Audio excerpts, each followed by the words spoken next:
1 Corinthians chapter 12, verses 12 to 31. And this will be discussing about you and me as part of the body of Christ. So that's what we will do. So if you open your Bible first. Anong nangyari sa'yo sa pagiging part mo ng church? So the church as the body of Christ. So if you're there, we start from verse 12, which is beginning ng pagdidiscuss ni Apostle Paul about church. So, si Apostle Paul, naggamit siya ng analogy dito, no? This is about describing your relationship with Jesus as being part of His body, being body as one. So, sa verse 12, he introduced the church na mayroong mga members tulad natin. And then, dun sa susunod na verse, sinabi niya doon na mayroong isang nagko-connect sa atin dun sa head. So, what we'll do, we will just look at the whole body as one, and then we will try to make sense of your purpose bilang part nitong church na to. For example, ano yung ibig sabihin na ikaw ay bahagi ng church. So, pag-aralan natin yon para makita mo rin yung purpose mo kung bakit ka nandito. And actually, the church is a living organization. It's not like any yung parang organization na binuo na katulad ng halimbawa, samahan ng ganito. Although we look like we are samahan, di ba? But there is something na parang nagpo-flow within the organization ng isang church. And that is something supernatural. So gusto ko sana ma-recognize nyo ito kasi without your connection to this, hindi talaga kayo bahagi. Kaya nga na meron tayong part dun sa Bible na si Jesus dun sa last days, meron siyang, yung haharap na tayong lahat dun sa paghuhukom. And then, yung mga nasa isang part, sinabi sa kanya na, Panginoon, nagpagaling kami sa pangalan mo, naggawa kami ng mabuti, o nagpalayas kami ng mga demon sa pangalan mo. Pero ang sabi sa kanila ni Jesus ay, depart from me, I never knew you. So, for me, ito yung isa sa mga sin na for me very sad. It's one of the saddest scenario na nakita ko sa Bible. Kasi di ba ang sakit pag sinabi sa'yo na hindi kita kilala? Halimbawa, kala mo, pinala mo yung isang tao, halimbawa yung girlfriend mo, tapos may ginawa ka, tapos parang yung ginawa mo parang mo naman hindi ako kilala. Di ba nakasama ng loob yan? Na parang yung ginawa mo parang hindi mo kilala yung kasama mo o yung karelasyon mo, halimbawa. So, dun sa part ng pagkakasabi ni Jesus dun sa mga tao about dun sa nagpalaya sila ng demons, nagpagaling sila, magaganda yung ginawa nila, naggawa sila ng mga milagro. Pero ang sabi ni Jesus sa kanila, hindi kita kilala. Depart from me. So, meron tayong isang malaking katanungan na dapat tinatanong natin sa sarili natin. Kasi human nature natin makisali. Alam niyo yung nakikisali lang kayo sa karamihan. Mahilig tayo yung kung saan marami, punta tayo doon.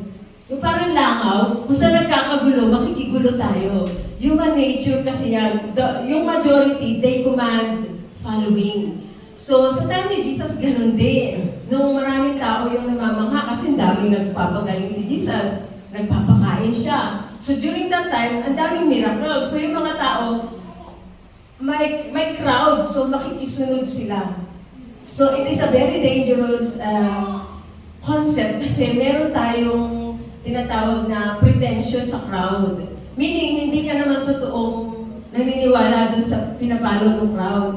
Yung nakikitroll ka lang, alam niyo yun, kahit sa social media maraming trolls, di ba? Yung nakikisali sila. Ngayon, sa buhay mo bilang isang Kristiyano, or bilang isang pumupunta rito regularly, na parang bahagi ka nitong church, you have to be very sure sa isang bagay, which is yung verse 30.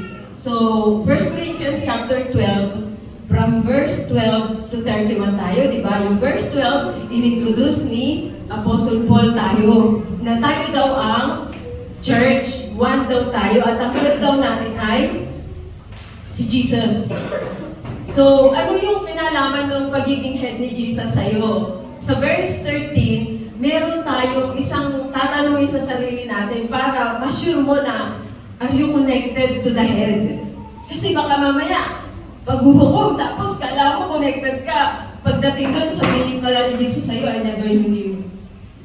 The saddest thing you can ever hear sa life mo ay marinig mo na sabihin sa'yo, buong akala mo, kabalik ka. No? So you have to really be sure. Sa verse 13, Paul introduced the Holy Spirit as the one who unite us to the head. So, alam niyo yung mga tao na pag may sakit sila, nagkaroon sila ng problema dito sa brain connection, doon sa mga part ng body natin, di ba? Nagkakaroon ng disconnect yung or hindi na nagko-coordinate yung body functions dahil yung connection sa utak, yung mga brain circuit natin, hindi na siya nagiging united dun sa brain. So, minsan, iba yung ginagawa ng bahagi ng katawan. So, looking at the analogy of the body, maintindihan natin kung anong ginawa ni Jesus, bakit kailangan mo na maging bahagi ng isang iglesia o isang church. So, ang salitang church or iglesia ay galing sa root word, sa Greek word na ang ugat ay eklesia. Yan. So, iglesia, di ba? Alam niyo yung mga salitang iglesia ni Cristo, ganyan yung meron tayong church na ganyan dito. So, the church came from a root word which means eklesia. So, when we look at this root word, it came from, ang meaning ay, yung it means to call out. Yung parang meron kang pinaghugutan sa'yo. Parang ang kabuuan ng meaning ng iglesia ay the called out ones. Yung mga tinawag palabas. Yun. So, ang ibig sabihin nun, nilipat ka, tinransfer ka ng Diyos nung naging Christian ka sa isang from one place where you were yung dating nature or yung sa paggawa ng masama, kadiliman na kingdom into the kingdom of light. So, it's in a very general term, kailangan mong maging part ng isang samahan.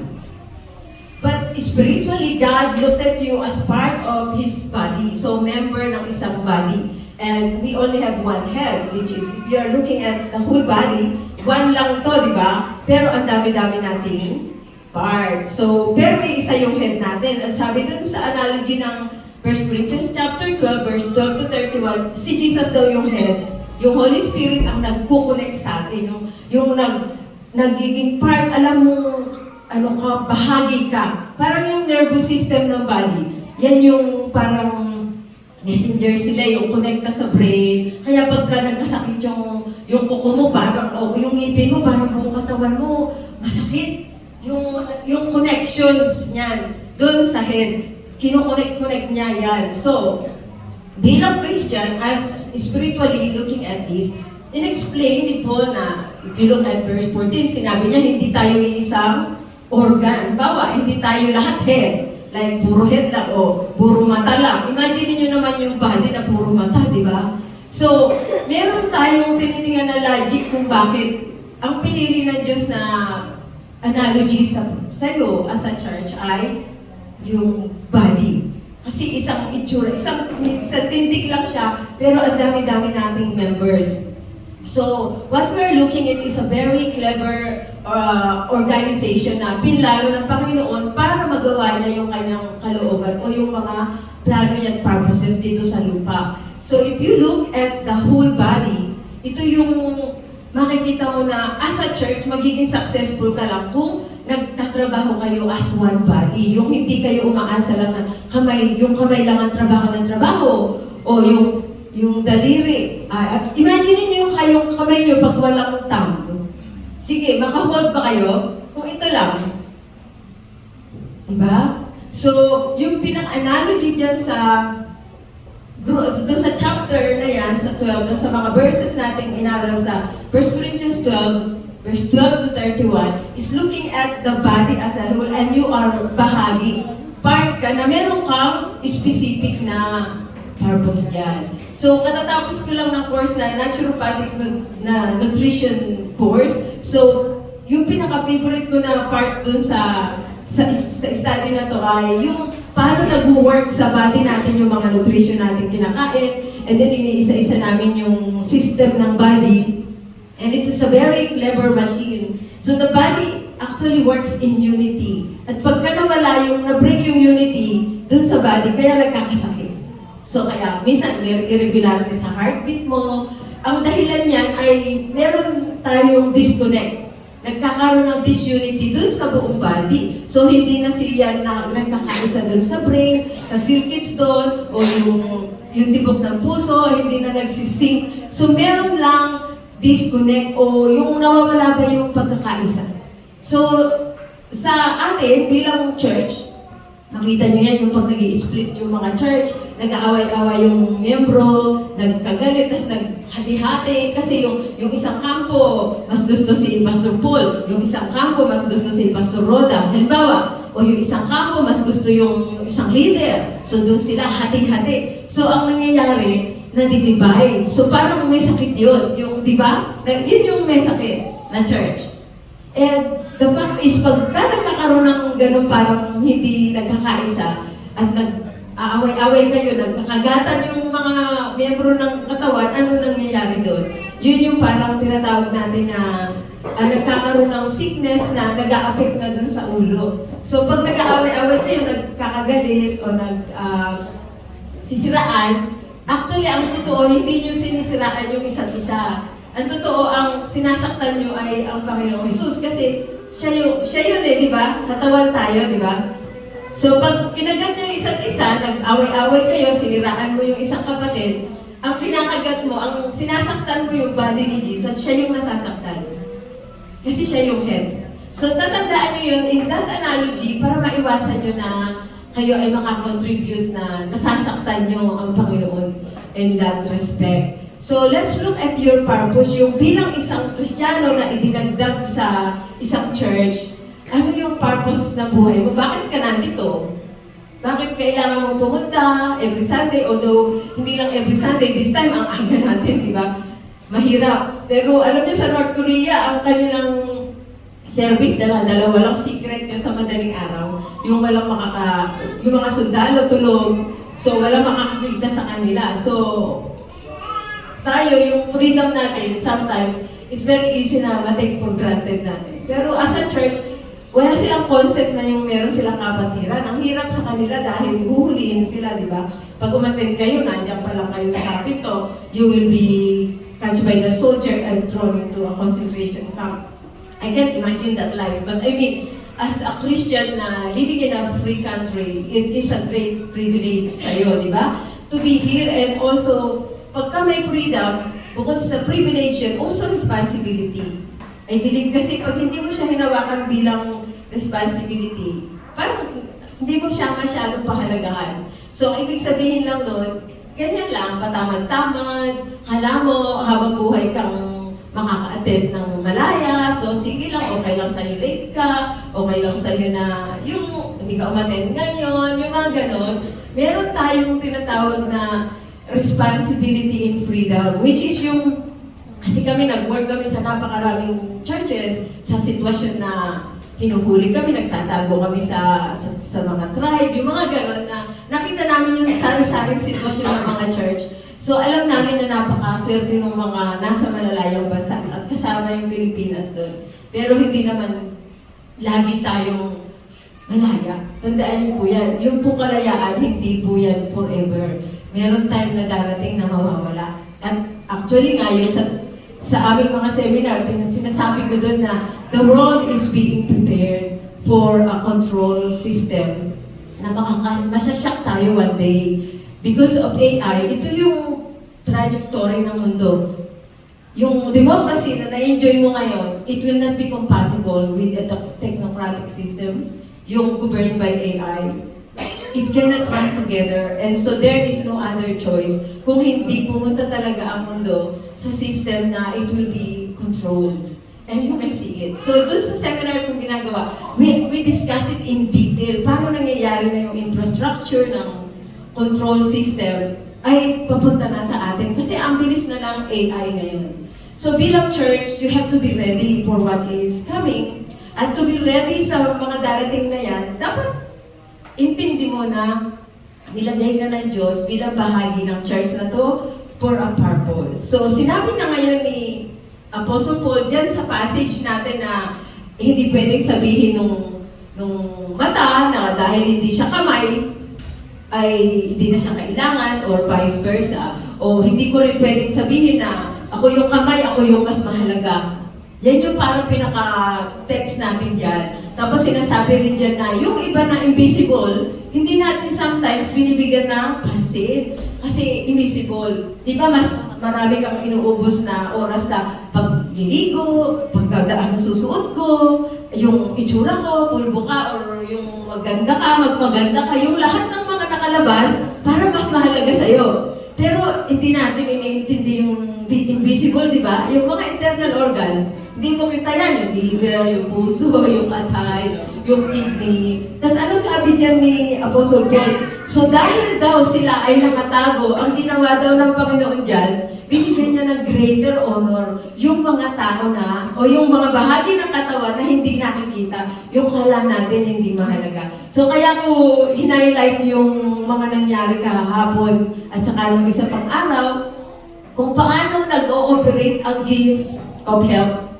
So, kung wala yung mga binigyan ng gift na meron tayong gift kasi pagka inad ka ng Diyos sa isang church, di ba may Holy Spirit? Doon nga sa chapter 12, yung first verses doon, tinuturo sa atin kung ano yung ginawa ng Holy Spirit sa bawat Christian, nilagyan niya ng bawat isa mayroong gift, meron kang kaloob. Ibig sabihin niyan, meron kang supernatural na kakayahan na hindi ko kayang gawin, hindi kayang gawin ng kapatid mo. Bibigyan ka niya nun. So sa isang iglesia, tulad dito, marami ditong gifts. So yan yung dinidiscuss bago niya diniscuss yung church bilang isang katawan. So ngayon, ang nangyayari, yung minsan yung mga nagluluto, yung mga taga-buhat, yung mga taga-patay ng ilaw ng church, taga-linis ng church, yung taga-linis ng toilet, minsan, kala natin, hindi mahalaga, kala natin yung parang walang nakakapansin sa kanila, no? Alam niyo ba na gift yun? Binibigyan tayo ng desire na maging yung para tulong tayo, yung gusto mo laging nakakasupport. Isa yan sa mga gift. Kaya ito, pag didiscuss ko ng gifts, inuuna ko lagi yung gift of help. Kasi, pag pinansin nyo yung chapter na yan, magkakasama lang niya, magkaka-level yan, yung nakikita nyo magaling mag-preach, magaling magturo, yung nagpapagaling ng may sakit. Di ba ngayon, sa world stage, yung nagpapagaling, nakakagawang miracle. Parang napakagaling nila sa mga mega churches. Halos sabahin sila, may iba silang daan, meron silang sariling kwarto, doon sila maghihintay. I'm talking from experience because I have experienced this. When I was studying in Bible school in Manchester, yung head ng Bible school, he wants to groom me to speak, to be going with him speaker. So lagi akong nagpupunta sa US, ginagawa niya ako mag-speaker doon. And then nakita ko yung nangyayari doon sa mga mega churches sa US, yung reality, kung gaano ka nakakasuka sa Panginoon yung nangyayari doon. Kasi talagang ginagawa nilang idol yung mga may gift na sapat sa salita. Kasi ito yung parang, sinabi ko sa inyo, yung kumbaga sa katawan, ito yung kita eh. Yung bang, kaya kagandahan mo, parang mas mahalaga sa iyo itsura mo, yung nakikita, kamay, ganyan. Pero yung internal, yan yung mga internal organs, mas mahalaga, yan yung pinakakaluluwa ng ating church eh. Kung wala sila, hindi naman kami maka-move. For example, yung mga nagluto ngayon para mamaya, kung walang kakainin, mahihilo na sa gutom yung mga bata, maintindihan pa ba nila ako sa pagsasalita ko doon? O kaya kung walang nag-asikaso ng sound, paano naman nila ako marinig? 1,500 na estudyante yan. Kung walang microphone, kung walang nag-connect ng video, paano ko man lang maituro yung aking isa-seminar? Hindi nila makikita yung mga video na katunayan na ito na yung AI, ito nangyayari ngayon. So, can you imagine yung mga behind the scene? Sila yung backbone, mas mahalaga talaga. Binibigyan ng honor, kaya yun yung una ko lagi dinidiscuss. Pag ito yung tinuturo ko, number 1 kong give of help yan. Sila yung una ko. Kasi gusto kong makita nyo na yung pagpapahalaga sa kanila dapat laging nasa forefront. Kasi yung gift na, katulad dito nagsasalita, given na yan eh. Makikita ng tao yan. Kasi wala kang magagawa doon dahil ang gift mo nasa harap. Naging manhid na nga ako talaga dyan. Nung una kong exposure, dahil alam ko na ang gift na binigay sa akin ng Panginoon pagsasalita, wala na akong choice kung hindi gamitin yun. Kasi pag di mo ginamit yung gift mo, di ba, para kang yung nagbaon, di ba magagaling si Lord. So kailangan mag-operate ka kung ano yung binigay sa'yo na kaloob ng Panginoon, yung talento, yung kung ano yung supernatural na kakayahan. Meron ka yan. Iisa-isahin natin yan. At tapos ikinapit ka sa katawan, para magamit mo, para magpalakasan kayo, at hindi lang yan. Para bilang isang body, maka-go kayo. Yun ang pinaka-purpose ng church, yung mag-go out. Alam niyo yung pag hindi nakaka-go out, ikaw pag di ka as a body, pag hindi ka pag crippled ka, hindi ka makapunta sa dapat mong puntahan, di ba? Eh ano ba yung pinaka-main na duty o commission ng isang church? Di ba Matthew 28:19? Di ba go? Di naman nagsabi si Lord na stay ka sa loob ng church eh. Ang utos, go. Kaya ginagawa ni Pastor Paul, yan yung pinaka-number 1 na duty ng church. Yung lumabas tayo. Yung para tayo dun sa madilim eh. Meron ba namang puro liwanag, nagpaliwanagan pa dito? Paligsahan ng liwanag. Hindi yan yung ating purpose. Ang purpose natin, dun tayo sa labas, dun sa madilim. Kaya tayo, pinagsama ni Lord para tayo ay maging, yung gamit natin, mag-iilaw tayo doon dahil tayo ay, sabi niya, napakahalaga, dahil tayo ay united. We will go as one body. Yan yung pinaka-purpose. At naglagay siya ng kanya-kanyang mga gifts. Yan yun. So, alam niyo sa Korea, nung ako'y nag-i-speak doon, malaki ang laging crowd kasi ang Korea, homogeneous culture. So, lagi silang yung mahilig sa sama-sama sila, group, yung bang mabilis na mag-unite ang group. So, pagka nag-speak ka dyan, mahina 10,000 na tao. Yung bang parang lagi silang pag-conference, libo-libo talaga. Pero meron sila laging tendency na yung parang American na itataas mabuti yung tagapagsalita. So, tuwing mag-i-speak ako dyan, meron sila laging survey na kung sinong pinakamagaling na tagapagsalita, ganyan. So, pipid upan mo yun. May feedback. Eh, lumalabas lagi ako yung nagugustuhan ako mag-speak. Hindi ako yun ha, kasi gift ko lang yun eh. So, wala akong kinalaman sa speak ko. Huwag niyong isipin ang galing ko ha, kasi gift lang eh. Ibig sabihin, ang unang-unang meaning ng gift, wala kang kinalaman doon. Kasi Holy Spirit yun eh, hindi ikaw. So, I am very aware na napaka-dangerous na nung territory kong pinapasok. And I really intentionally, nung nakita ko yun, kasi parang ang celebrity doon, may gwardiya pa ako. Kasi gusto kang hawakan ng mga tao. Kala nila isang hawak sa akin, gagaling sila. Alam niyo yung ganyang mentality. Tapos pagbaba ko sa stage, may mga gwardyang nakaganyang harap. Parang celebrity, talagang sobrang sakit na puso ko kasi natatakot akong baka inaagaw ko yung glory ng Panginoon. Ganyan laging pakiramdam ko. So I was really afraid doon sa nakita ko kasi if I will continue, baka mag-fall ako dun sa trap. Kasi si Satan, syempre yung trap na yan, di ba? Dahil mapipil mo, ikaw yun, eh, hindi naman totoo yun. Di ba kaya ka madadaya kasi naloko ka lang. So, yung pride, ganun. So, pag nabubuo yung pride sa'yo, nakala mo ang galing mo, si Satan agad yan. Dapat reject mo agad kasi madadaya ka. So, yan yung nangyayari sa mga leader ng maraming mega churches ngayon na gano'n na napunta na sa ulo nila, meaning nun, naniwala na sila nga yun, ang galing nga nila, na sila nga yung pinakamagaling o malaki. Ganun, so, pumasok sa ulo. Yun ang ibig sabihin yan eh. Pag sinabi mo pumasok sa ulo mo yung kala mo magaling ka, yung yumabang ka, kasi nagpunta sa ulo mo. Ang meaning lang nun, naniwala ka sa daya ni Satan na ang galing mo. Bubulong-bulong yan na, wow, galing mo kumanta. Wow, ikaw dapat laging leader dyan. Yung mga pag naiisip mo na yan, matakot ka na. Kaya, the following year, nung may mga invitation na uli sa akin sa Korea, mag-speak uli ako, ayoko na. I told God na sa lahat ng ayokong gawin, ayaw makita ko yung sarili ko na na marunong pa ako sa Diyos or akala ko ako yun kasi super nadaya ka. Yan yung pinapabantayan sa atin eh. Di ba sabi ni Lord, guard your heart? Ang ibig sabihin nun, babantayan mo, huwag kang maging mayabang. Kasi pag ikaw ay naging, isipin mo, ikaw na yung gumagawa, ikaw na instrumental ng mga nangyayari, nadadaya ka na. So laging may bantay ka. Yung binabantayan mo yung puso mo, yan yung meaning nun. Kasi alam niyo ba yung grace ng Panginoon, naka-rest yan sa mga mapagpakumbaba. Parang ulap, laging yung pabor niya, susundan ka. Yan yung meaning. And personally, yan yung na-experience ko yan. Kasi bilang Pilipino na nasa UK, nakapag-start kami ng business doon, nakapagtatag ng mission organization. Bilang Pilipino, ala naman kami kaalam-alam dyan eh. Ako na bang malay ko dyan? Hindi ko naman alam ang anything. Basta ang alam ko lang gawin, magpapasakot ka kapag nililid ka ng Panginoon sa isang leading. So yan yung ating nakikita na dapat na natututuhan natin. So bilang nandito kang member, definitely, you can be isang kamay dito. Ikaw ay maybe ikaw yung eyes.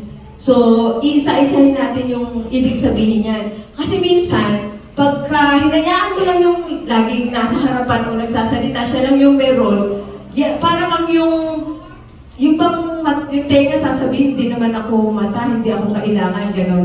O kaya, sasabihin ng kamay, hindi kita kailangan, ako yung gawa ng gawa, sasabihin niya sa mata niya. Imagine niyo yung coordination na nagaganap.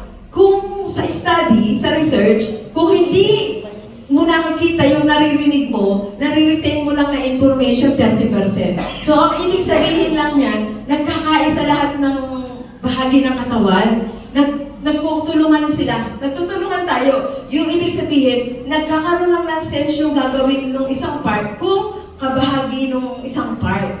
So, for example, yung pwedeng magawa, yung binigay sa yung kaloob ng Panginoon na talento, may sense lang yan kapag nasa loob ng katawan, nasa bahagi. It makes sense. Yung purpose mo, lumalabas dito. Kasi, tutulungan ka ng isang bahagi.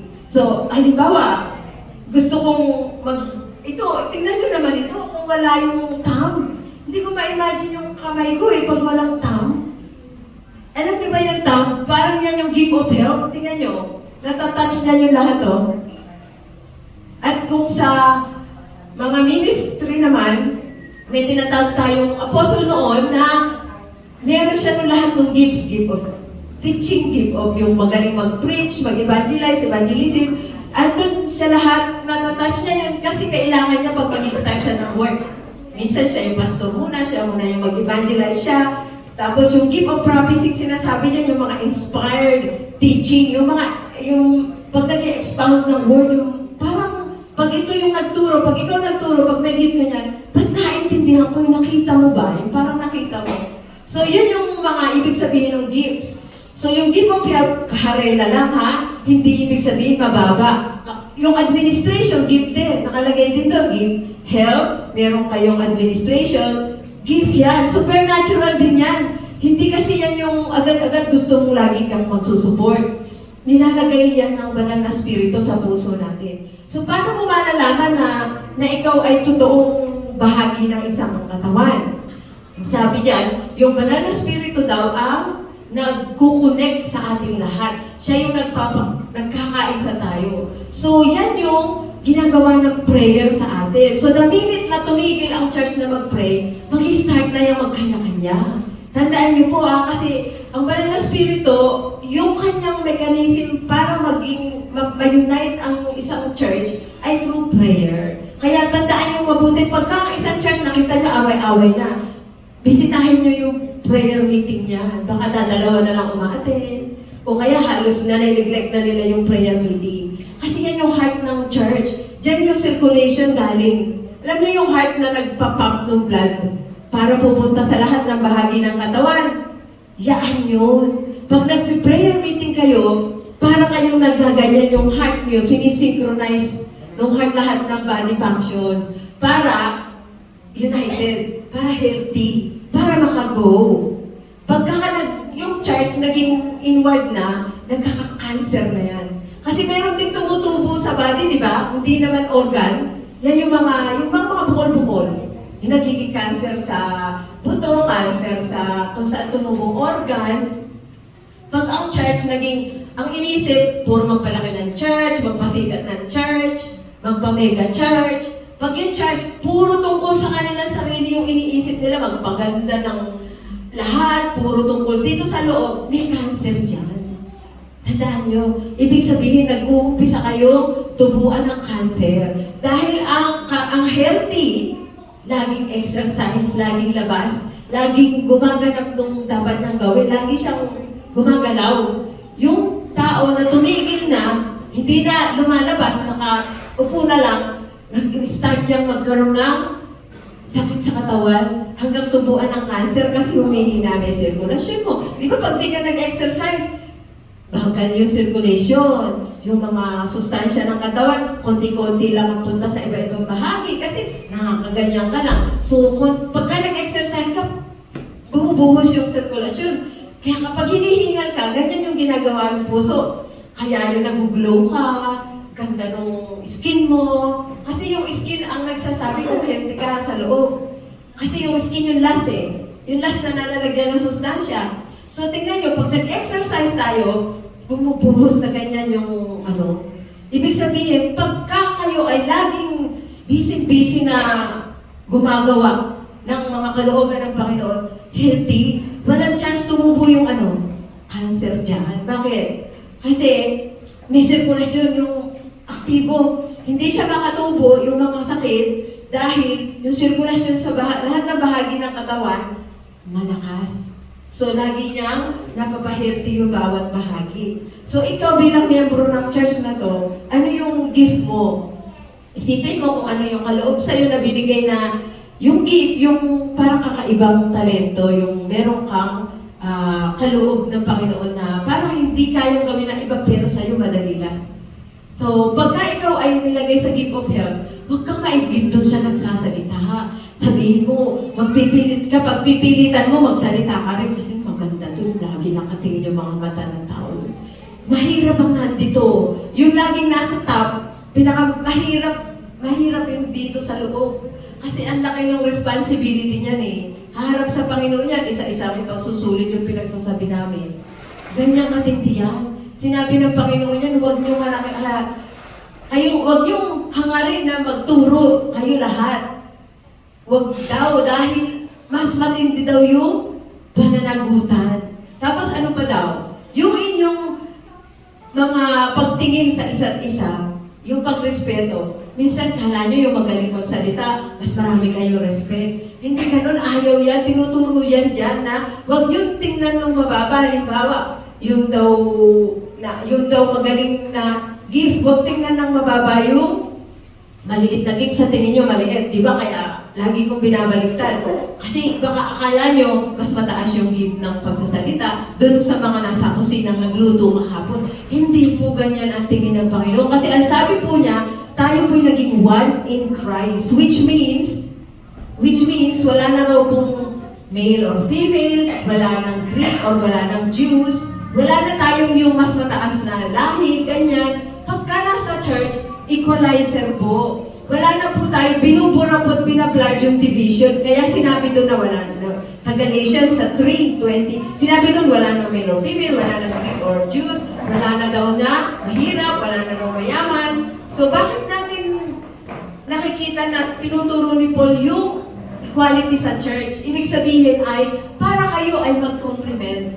Alam niyo yung church kasi, alam niyo may meaning ng complementary?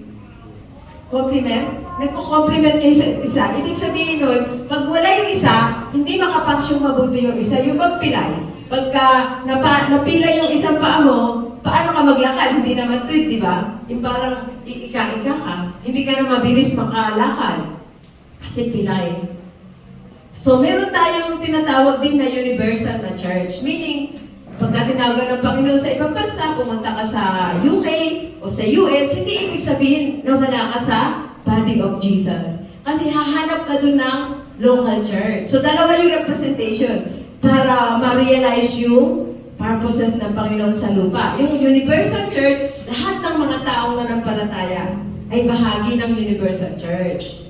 Bahagi tayong lahat. Katulad tayo nung nasa Korea, nasa US, nasa UK, we are one body along with them. And then you are part of this local church. But kapag pumunta ka sa Switzerland, pumunta ka sa US, it doesn't mean you detach yourself dun sa body. Kasi ilalagay ka uli ni Lord, ipaplant ka niya uli sa isang community, hanap ka dun ng local church para nun ma-realize mo yung purpose mo. So nakita niyo ba na ang purpose, ang layunin ng buhay mo connected sa gift mo? Kasi pag nilagyan ka ng gift, yun yung purpose mo. Halimbawa ako, manggagawa ako ng isang, sabihin na natin, bawa, carpentry. Manggagawa ako mga appliances, gagawa akong upuan. Lalagyan ko siya ng function ko doon na yun ang purpose niya. I-design ko siya na yun ang purpose niya, upuan. Ako yung nag-design, para ka dyan, upuan ka. Ibig sabihin, paano mo malaman ano yung kalooban ng Diyos sa buhay mo? Para saan ka? Anong purpose ng life mo? Tingnan mo yung gift mo. Ano yung talento? Ano yung dinisign sa'yo ng Diyos? Kasi hindi lalayo yung purpose niya diyan. Hindi lalayo. Kasi designer natin siya. So, kung ano yung dinisign niya sa buhay mo, ano yung talento mo, gift mo, yan ang purpose ng buhay mo. Huwag ka nang lalayo. Hindi kayong ginawa kang kamay, nagpipilit kang maging mata. Ang hirap naman yan, di ba? O kaya, ginawa kang mata, gusto mo tenga ka.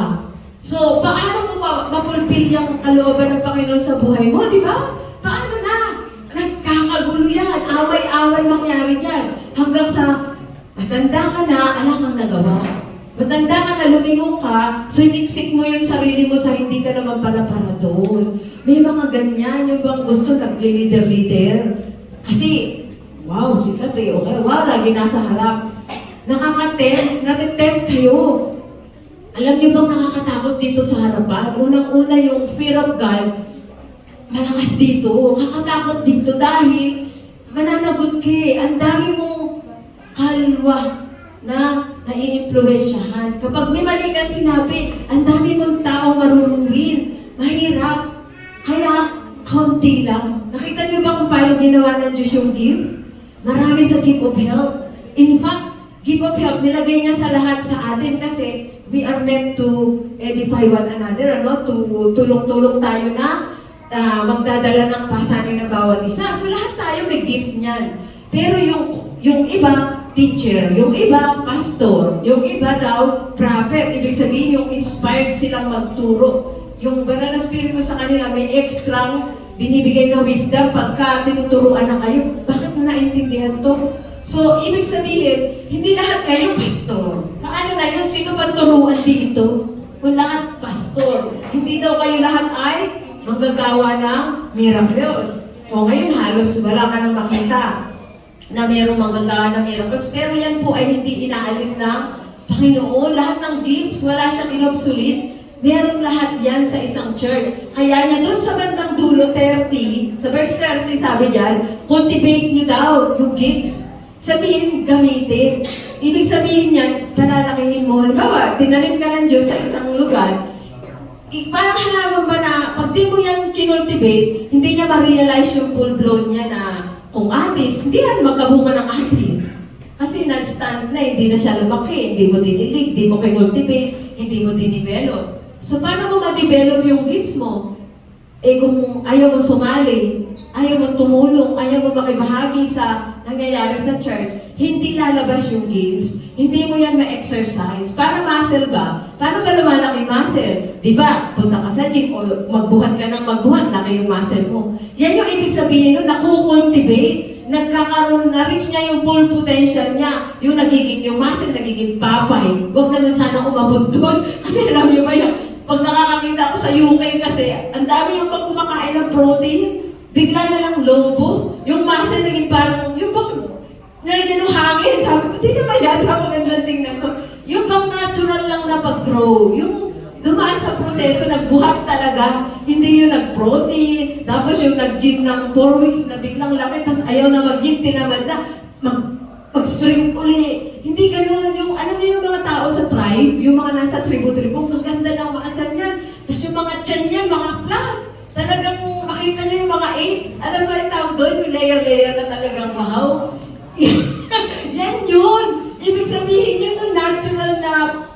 mag-grow, pagka ma-reach niya yung potential ng muscle, hindi yung bang parang in-inflate lang, ganyan. So, ganon din sa ating lahat yung natural na cultivation dapat. Ibig sabihin, unti-unti kang nag-grow dito. Saan ba daw tayo dapat mag-grow?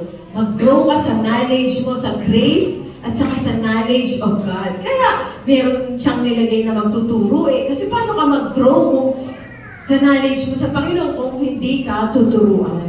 Sa Panginoon, sentro po yung knowledge of God. Kasi nakadepende dyan yung ating faith, yung pananampalataya. Yung faith kasi, yan yung kakayahan mo na magtiwala sa imposible na ba. Yan yung parang mata eh, yung spiritual. You can see what cannot be seen. Yan yung faith. Ngayon, you're operating in faith kasi you believe in Jesus whom you cannot see. Parang hangin. Humihinga ka. You know na you're breathing the air, but you cannot see it. Yan yung faith. Yan ay ugat na temporary lang. Yung parang, ang meaning ng Diyos yan, yung faith mo magbunga o lumaki siya. Alam niyo yun? Yung faith mo, yung makita niyo yung mas malaki. At yan ay nakakonekta sa knowledge of God. Kaya tuturuan kayo ng pastor, tuturuan kayo ng mga teacher, para lumaki yung knowledge nyo sa Diyos. Hindi yan yung doktrina ha, baka kala nyo yan yung mga doktrina or dogma. No. Knowledge of God is an experience of God. Hindi yung knowledge dito ha. Yung knowledge of God na pinag-uusapan ng Diyos dyan ay yung dito, yung di kita. Yung bang tinuruan kayo ngayon magdasal. Ipa-practice mo, pag uwi mo, mag-pray ka para nun, makita mo totoo nga ba sumasagot ang Diyos sa dasal. Alam niyo ba meaning ng answered prayer? Hindi yung biglang dumating yung coaching, dinasal niyo. Alam niyo bang nawawalang bigla yung pinagdasal niyo? Kung naka-experience ka na nagdasal ka sa Diyos na buhay na hindi nakikita, alam mo na narinig niya yung dinasal ng puso mo. Mas mahalaga yan sa pinag-pray mo. Yan yung aking natututuhan. Pag nag-pray ako na sinagot ng Panginoon, biruin mo naman, 8 billion people. Biruin mo yung ginawa niya na trillions of stars in trillions of galaxy. Narinig ako, nag-pray ako, narinig ako na ng Diyos na to. Yung experience mo ng Diyos na buhay na ganyan, yan yung nagpapalakas ng faith. Hindi yung puro kaalaman. Yung puro kaalaman, pampayabang yan. Diba? Knowledge, puffed up. So, hindi ka magsisik na sobrang galing mo sa Bible, dami mong alam. Hindi. Yung mga alam mo na yun, in-apply mo. Ilan lang yun? Ilan lang yung alam mong napatunayan mo na totoo? Baka naman, John 3:16 lang, di mo pa intindi kung gaano ka-applicable sa buhay mo at sa buhay ng iyong mga kasama sa bahay. Mga simple, pero naranasan. Yan yung knowledge of God, ha? Hindi yan yung kaalaman ng doktrina at kung ano-anong turo. Knowledge of God, yan yung yung napatunayan mo na sa kabutihan ng Diyos sa'yo. Gano'n mo siya kakilala? Yan yun. Yan ang ibig sabihin ng knowledge of God. Hindi tayo magre-rest na andito kayo, nakatingin lang kayo sa nagtuturo. Yung pang spoon feeding lang. Pag uwi nyo sa bahay, alikabukin yung Bible nyo doon. Sino ba naman yung gutom sa Diyos na nakaalikabok ng Bible? Hindi totoo yan. O yung mga kinakanta nyo, baka naman kanta lang, ang layo ng puso nyo doon. Nananahalin nyo, sabi ni Jesus, di ba? Yung mga tao na yan, kanta ng kanta sa akin, they honor me with their lips, but their heart is far away from me. Don't fall in that place. Kasi you can pretend your Christianity like this. Lagi ka nandito present every Sunday. Kahit late, nagta-turn up ka. Pero, totoo ba yung puso na yan? Totoo ba yan? Kilala mo nga ba ang Diyos? Kanta ka ng kantang love mo ang Diyos, di mo naman siya talagang hinahanap. Di ka naman nagbabasa ng Bible kung wala na nakakakita. O paano mo, ba't kinakanta mo yung ikaw lang yung nasa puso ko? Yung tao in love, kita yan. Meron ka na ba nakita in love na ayaw kausapin yung mahal niya? Di ba nung unang nakita mo yung mahal mo, hahamakin mo lahat? Kahit nandun yan sa bukid dun, talagang sakay ka pang airplane, talagang puntahan mo ba? Anong purpose? Nakilala mo lang? Nakausap mo lang? Nakilala mo yung nagustuhan mo? Oh, walang pinag-iba yan. Kaya ka binigyan ng Diyos ng kakayahang ma-in love para matutuhan mo siyang mahalin. Ang nangyayari, inaagaw ng in love na yan, yung totoong pagmamahal eh. Ano ba totoong pagmamahal? Pagmamahal sa Diyos muna. Yan yung parang nasa backdoor natin. Dulo lagi. Hindi mo nga alam kung totoong mo mahal ang Diyos eh.